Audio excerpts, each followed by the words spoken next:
नमस्कार मित्रों, आपका स्वागत है यीशु की वाणी चैनल पर, जहां हम परमेश्वर के वचनों को सरल भाषा में समझते हैं।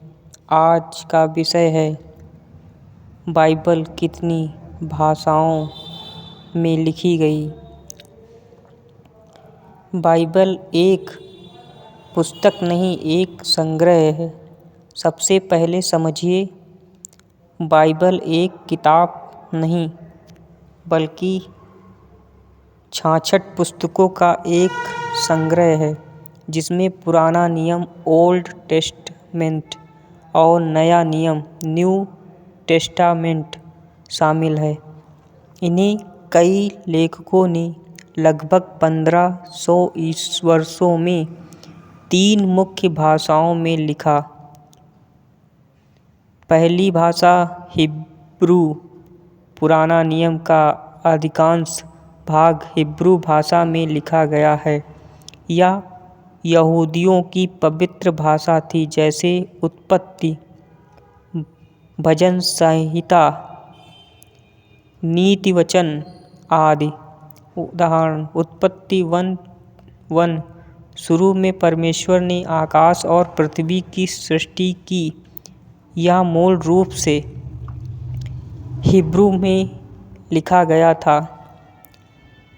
दूसरी भाषा अरामी।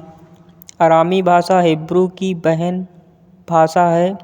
पुराने नियम की कुछ किताबों में, जैसे दानियेल और इज्रा के कुछ हिस्सों में, अरामी भाषा का प्रयोग हुआ।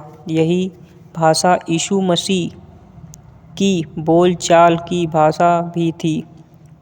क्रूस पर उन्होंने कहा, एली एली लमा सबक्तानी, हे मेरे परमेश्वर, तूने मुझे क्या छोड़ दिया। तीसरी भाषा यूनानी। नया नियम पूरी तरह यूनानी भाषा में लिखा गया। यह उस समय की अंतर्राष्ट्रीय भाषा थी, जैसे आज अंग्रेजी है। मत्ती, मरकुस, यूहन्ना, पौलुस की चिट्ठियाँ सब यूनानी में लिखी गईं। यह भाषा बेहद स्पष्ट और तर्कपूर्ण है। 3 भाषाएं, एक संदेश। तो मित्रों, बाइबल 3 भाषाओं में लिखी गई। हिब्रू पुराना नियम, अरामी, कुछ भाग यूनानी, नया नियम।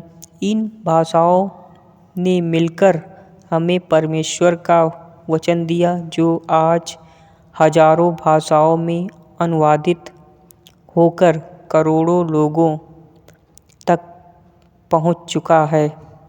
अगर आपको यह जानकारी अच्छी लगी हो तो लाइक, शेयर और सब्सक्राइब करना बिल्कुल ना भूलें। कमेंट में बताइए, क्या आपने कभी बाइबल को उसकी मूल भाषा में पढ़ने की कोशिश की। फिर मिलेंगे अगले ज्ञानवर्धक वीडियो में। परमेश्वर आपको आशीष दे। धन्यवाद।